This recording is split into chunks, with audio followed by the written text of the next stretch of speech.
Hola, mi nombre es Natacha Gader y en la presentación de hoy vamos a hablar sobre el desarrollo de perspectivas isométricas en base a las normas IRAM 4501 y 4540.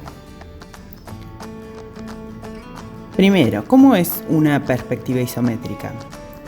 Dentro de las perspectivas de proyección paralela oblicua que existen, es la más utilizada, ya que por sus características los planos de proyección están en los ejes X y Z con ángulos de 120 grados entre sí, ¿sí? Y en cada eje no hay coeficientes de reducción, de ahí su nombre, porque iso significa igual.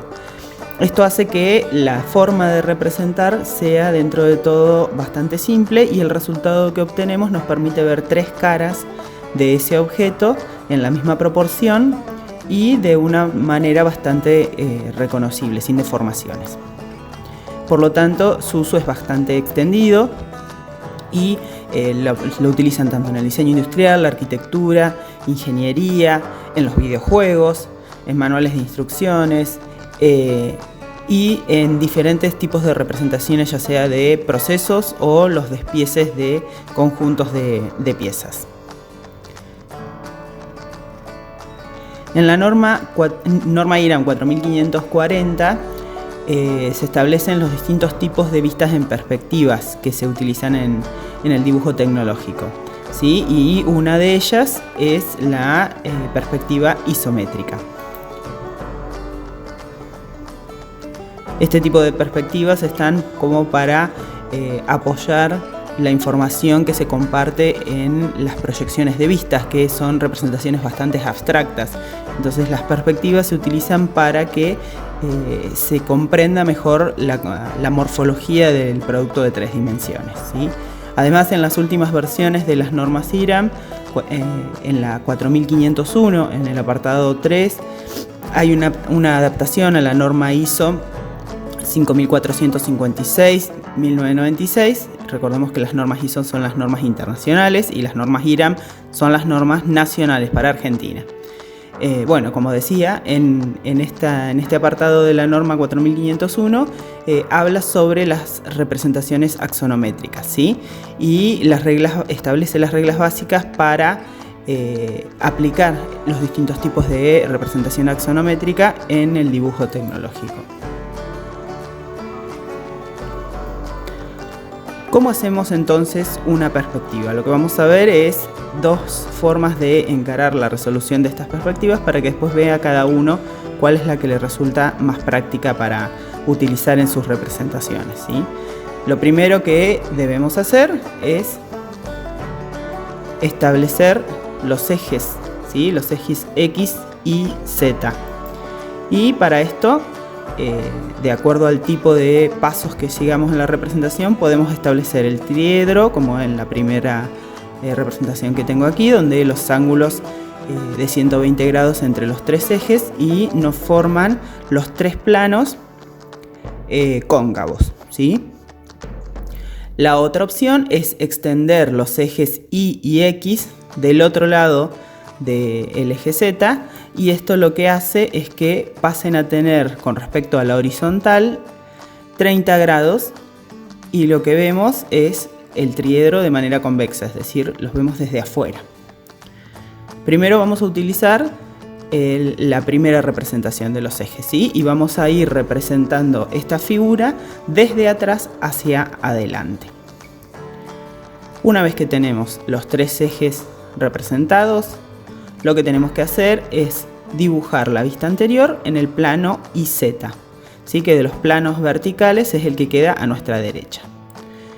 Yo ahí tengo una grilla de guía como para ayudarme a configurar esta vista. Lo que deben recordar es que en estas perspectivas las líneas son verticales o inclinadas a 30 grados, ya sea hacia un lado o hacia el otro, ¿sí?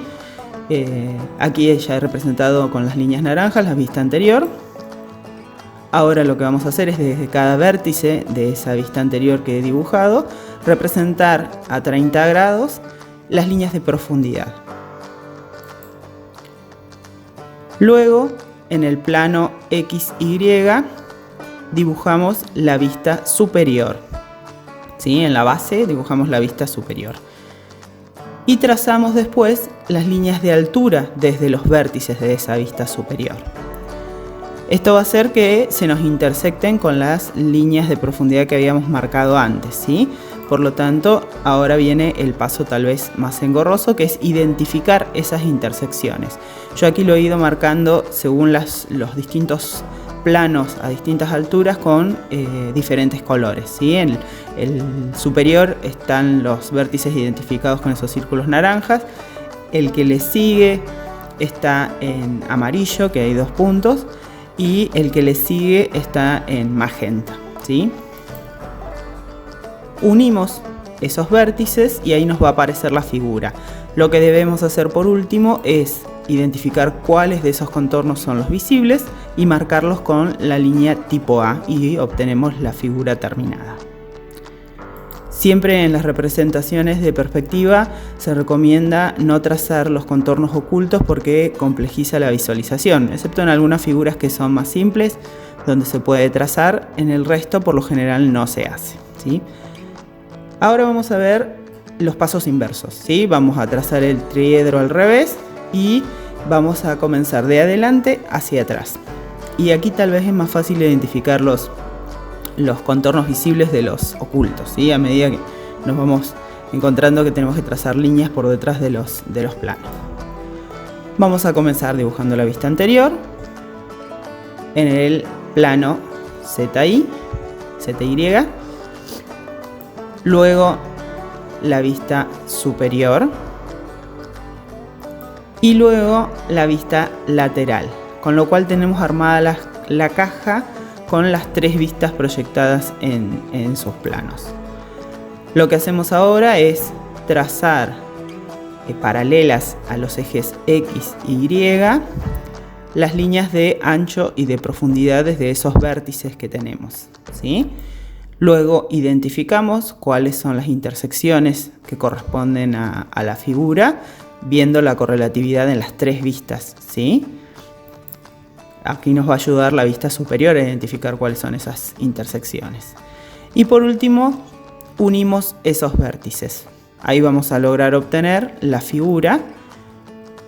Y lo que resta por hacer es pasar por los contornos visibles con una línea tipo A y vamos a obtener la figura terminada como tenemos aquí.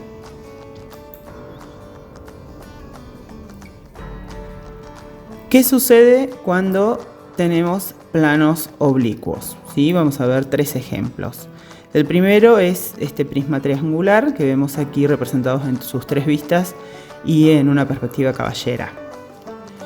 Lo que vamos a hacer es dibujar los ejes de proyección isométrica y por las características que tiene esta figura, lo primero que vamos a hacer es dibujar la base, que es el único plano que no es oblicuo. Entre los ejes X y Y dibujamos esa base y lo que necesitamos por la forma que tiene esta figura es ubicar los centros de 2 lados opuestos, ¿sí? Marcamos esos centros y desde esos puntos trazamos las líneas verticales con la altura de esa figura. Ahí ya obtenemos los vértices para poder cerrarla, unimos esos puntos y vamos a tener el prisma completo. Ahora sí identificamos los contornos visibles y trazamos la línea tipo A, y aquí, como la figura es bastante simple, podemos trazar los contornos ocultos con la línea tipo E. ¿Qué pasa cuando tenemos una pirámide? ¿Sí? La pirámide tiene la característica que tiene un vértice que está centrado con respecto a la base. Por lo tanto, lo primero que hacemos es, después de trazar los ejes de los planos isométricos de proyección, dibujamos la base, porque aquí también es el único plano que es paralelo a los planos de proyección. Y luego necesitamos identificar el centro de esa base. Para esto trazamos las diagonales de ese paralelogramo que tenemos, ¿sí? Y desde la intersección de esas diagonales, que es el centro de la base, trazamos la línea vertical con la altura de la pirámide. Ahora ya tenemos todos los vértices, unimos los puntos entre sí y obtenemos la pirámide. Nuevamente trazamos con la línea tipo A los contornos visibles y con la línea tipo E los ocultos.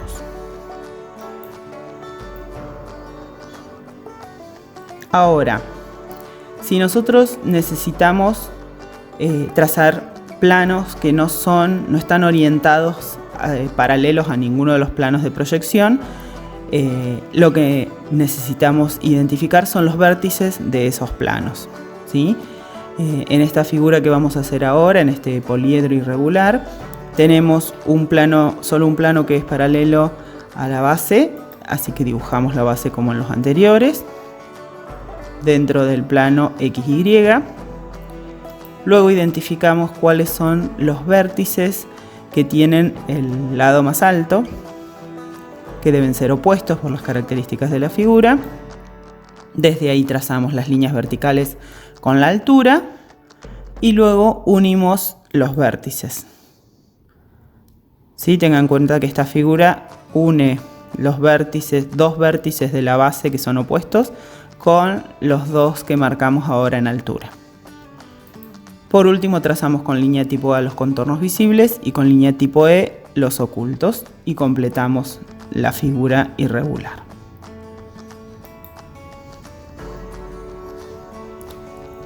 ¿Qué pasa con los círculos? ¿Sí? Vamos a ver la proyección isométrica de círculos en los tres planos. Primero, lo que debemos hacer es dibujar el cuadrado isométrico que va a contener ese círculo e identificamos el centro de esos lados. Acá los hemos marcado con los puntos A, B, C y D. Luego trazamos líneas que unan los vértices con los centros que le quedan opuestos, en los lados opuestos, ¿sí? Aquí los tenemos trazados con las líneas color magenta y nos aparecen dos puntos de intersección que están denominados I y J. Esos puntos los vamos a usar de centros para trazar los arcos de las esquinas más cerradas de este paralelogramo, ¿sí? Entonces, haciendo centro en el punto I, vamos a trazar un arco con el compás que una los puntos A y D. Y del otro lado, haciendo centro en el punto J, trazamos el arco que une los puntos B y C. Nos queda trazar los arcos de las esquinas más abiertas y para eso vamos a hacer centro en los vértices que nos quedaron, ¿sí? En el vértice opuesto al arco que queremos dibujar, por ejemplo en el vértice H, hacemos centro para trazar el arco que une los puntos A y B, y en el vértice F para trazar el arco que une los puntos C y D. Y ahí tenemos completa la elipse. Si nosotros queremos trazar los círculos en cualquiera de los otros dos planos verticales de la proyección isométrica, los pasos son exactamente los mismos, ¿sí? Tengan en cuenta que en un cubo de proyección isométrica las caras son iguales, lo único que están rotadas, la forma es la misma, por lo tanto el paso es exactamente igual.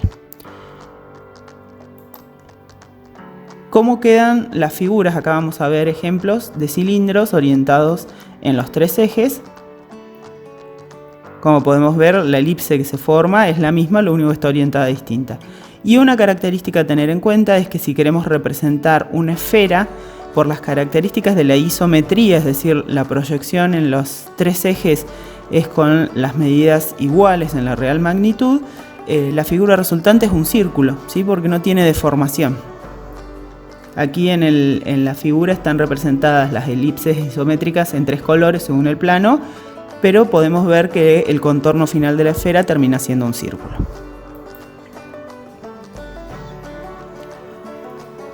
Como conclusión, dentro de los tipos de proyecciones axonométricas debemos tener en cuenta que la perspectiva isométrica es la que más uso tal vez le vayamos a encontrar, ¿sí? Y al no aplicar coeficientes de reducción, esto facilita la proyección y nos permite obtener una representación bastante similar a la realidad, donde vemos tres caras de la figura en la misma proporción, ¿sí? Por lo tanto, es un tipo de representación en perspectiva que podemos aprovechar bastante para distintas cuestiones. Y lo que debemos tener en cuenta es que esto a un futuro es una capacidad que nos puede llegar a servir para aplicarla en ámbitos que tal vez ahora no contemplamos, ¿sí? Recuerden que hasta hay videojuegos que están representados completamente en perspectiva isométrica, por lo tanto, dentro de la informática también han encontrado su uso para esta representación. En el canal de YouTube de la materia van a poder encontrar un tutorial con la resolución de un ejercicio de dibujo de perspectiva isométrica. Y como siempre, cualquier consulta pueden hacerlo a mí o a los PEP. Por lo tanto, espero que les vaya bien en sus representaciones y muchas gracias.